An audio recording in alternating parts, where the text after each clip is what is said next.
Hello, beautiful listener. Are you feeling brave? Because I have a terrifying tale that's sure to chill you to your bones. So, lock all the doors and windows, get yourself comfortable, and get ready for The Cask of Amontillado by Edgar Allan Poe.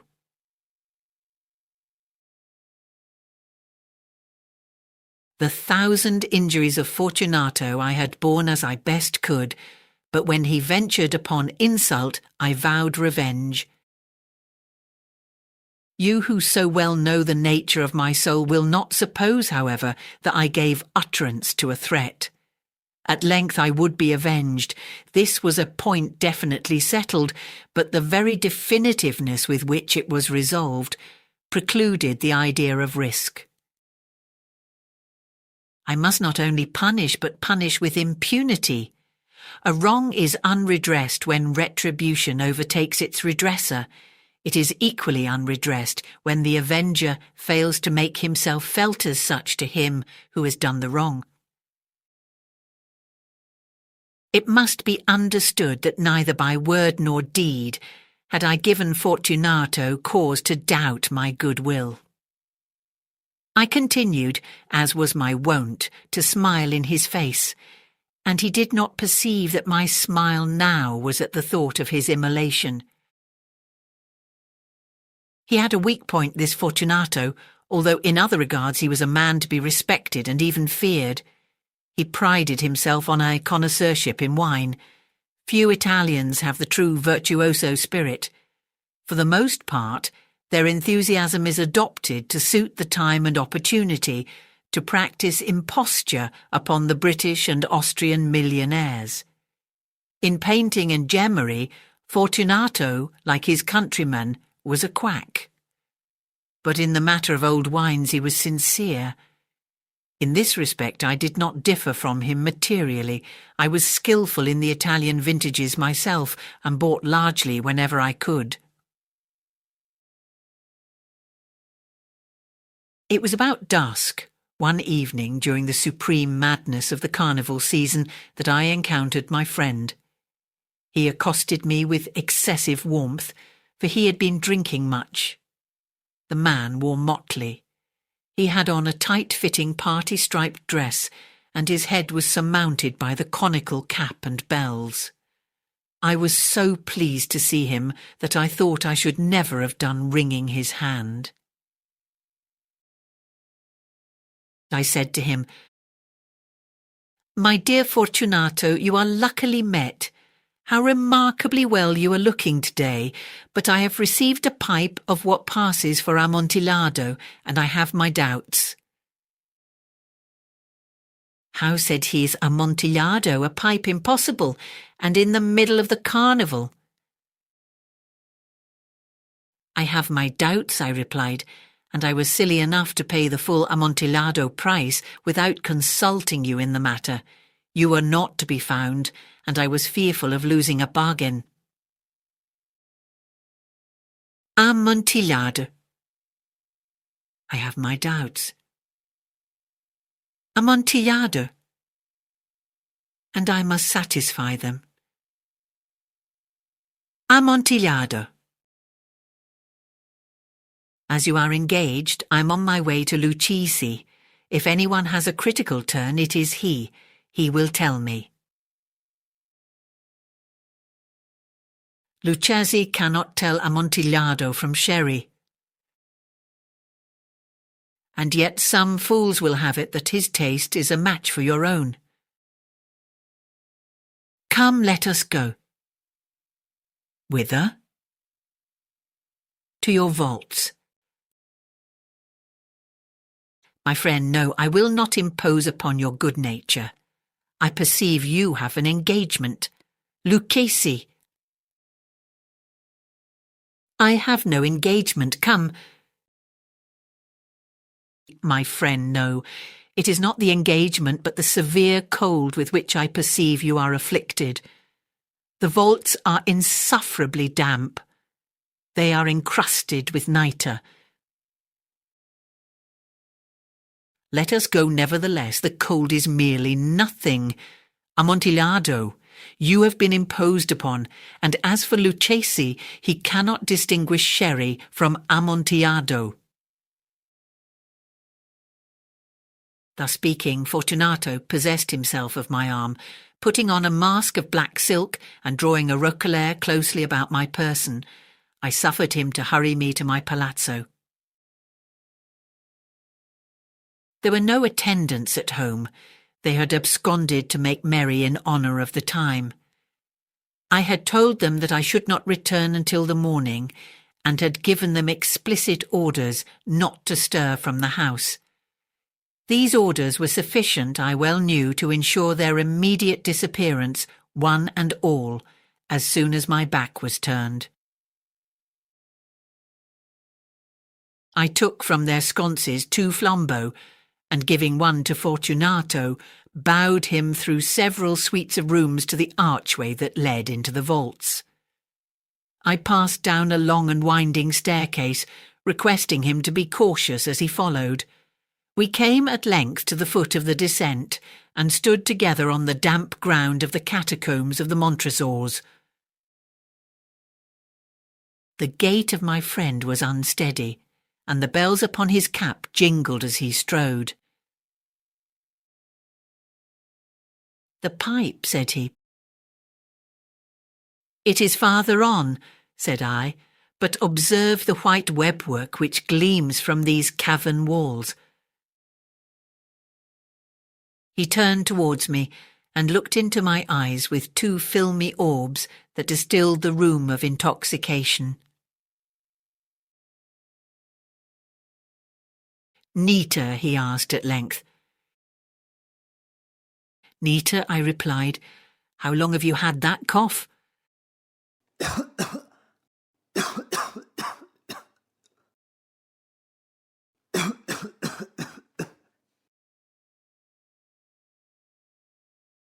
My poor friend found it impossible to reply for many minutes. "It is nothing," he said at last. "Come," I said with decision, "we will go back. Your health is precious. You are rich, respected, admired, beloved. You are happy, as once I was.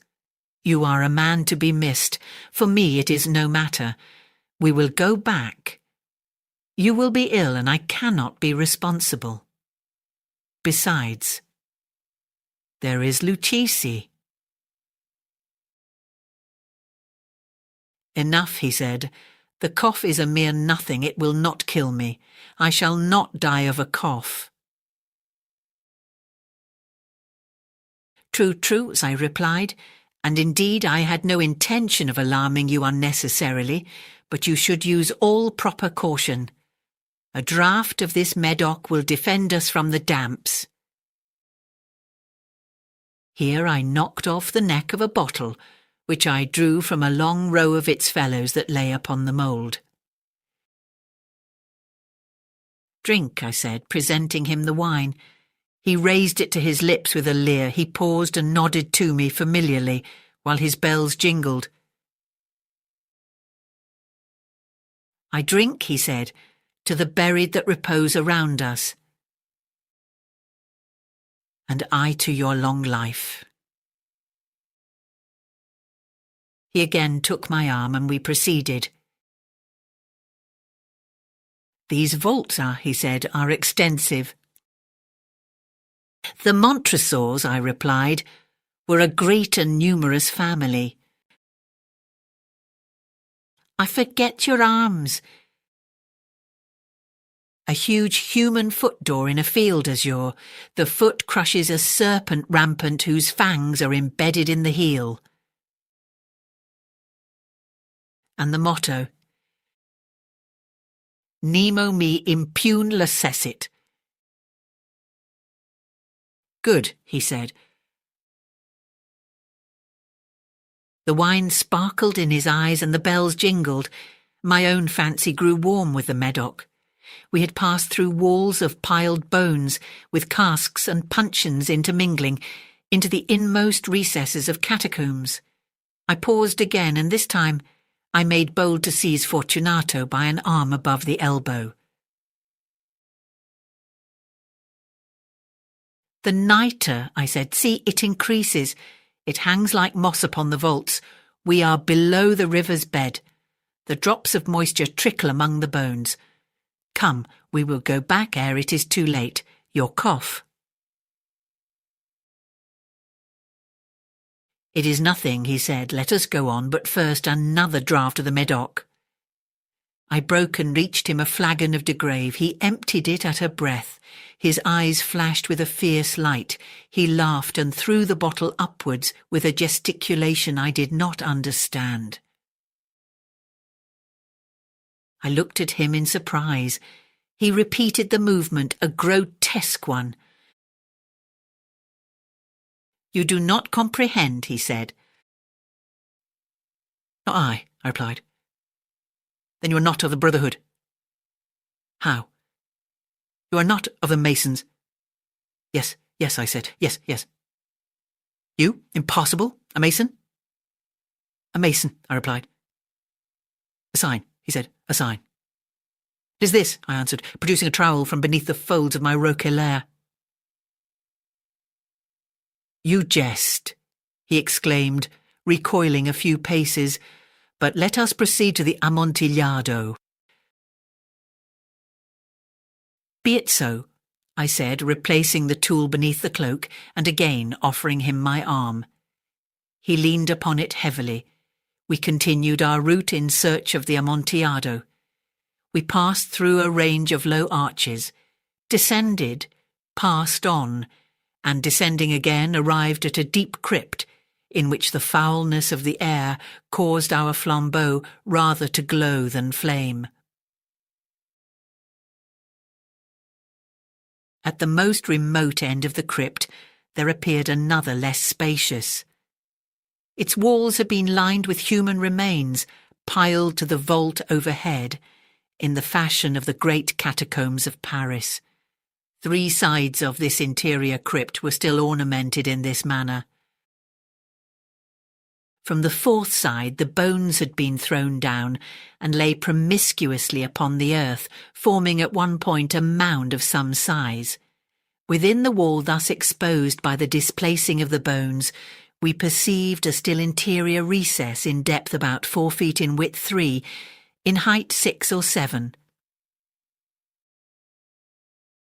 It seemed to have been constructed for no especial use within itself, but formed merely the interval between 2 of the colossal supports of the roof of the catacombs, and was backed by one of their circumscribing walls of solid granite.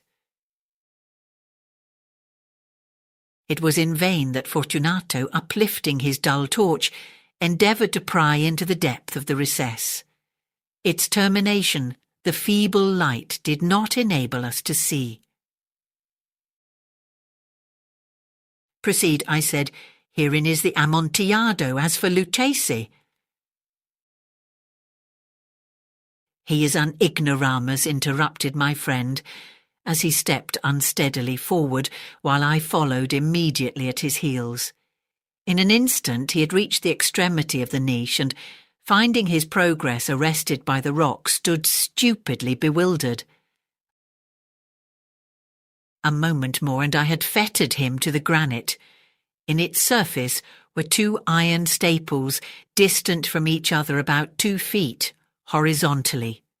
From one of these depended a short chain, from the other a padlock.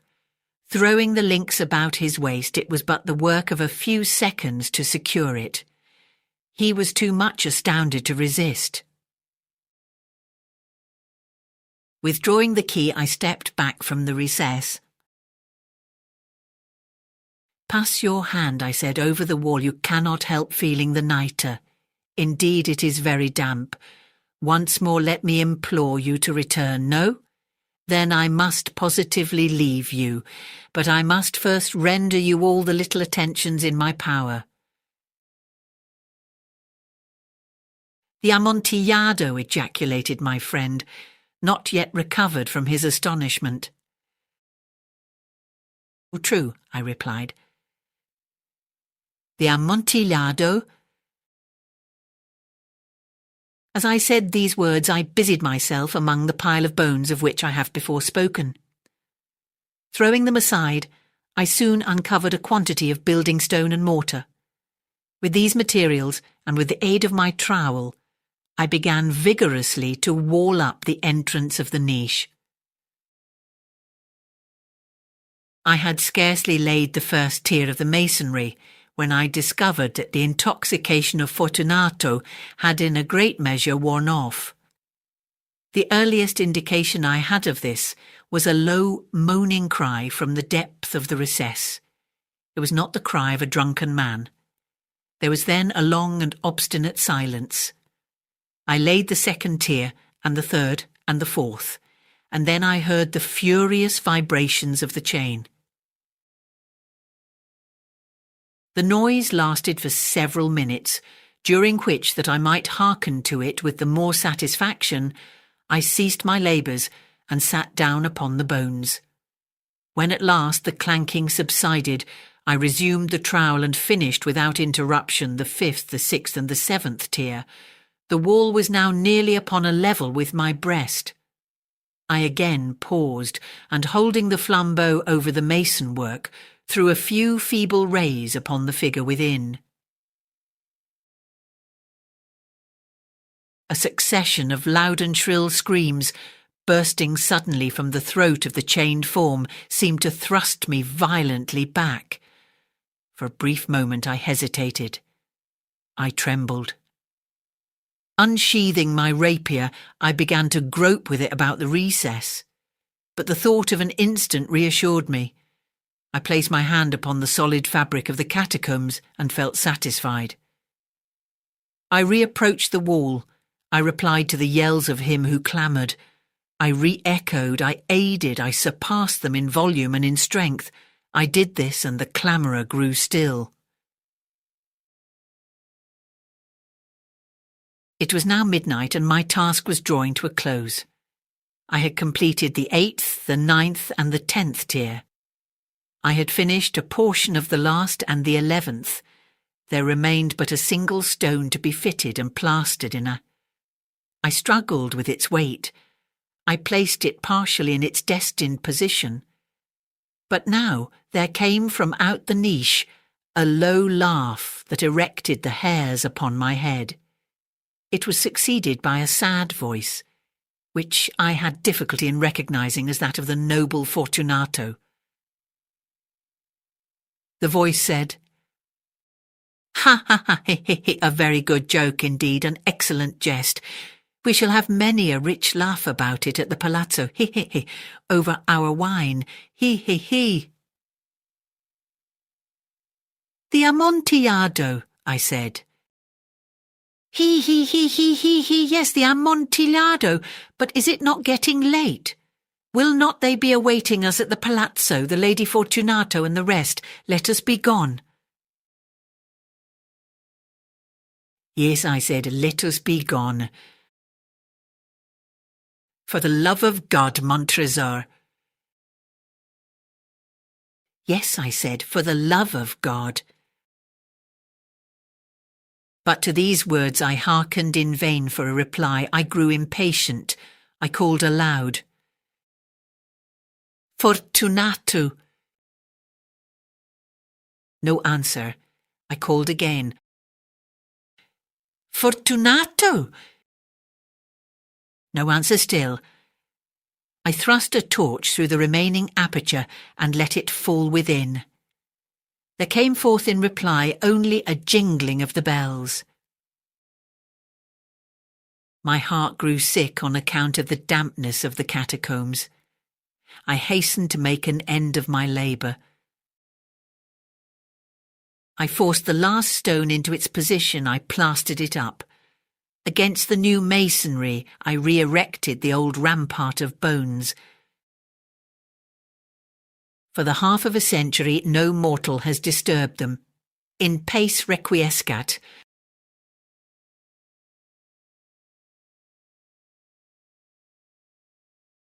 Thank you for listening. I hope you enjoyed this classic bedtime story. If you did, please click the like button. Subscribe to get more terrific tales delivered straight to your feed. And check out my playlist to see what's next.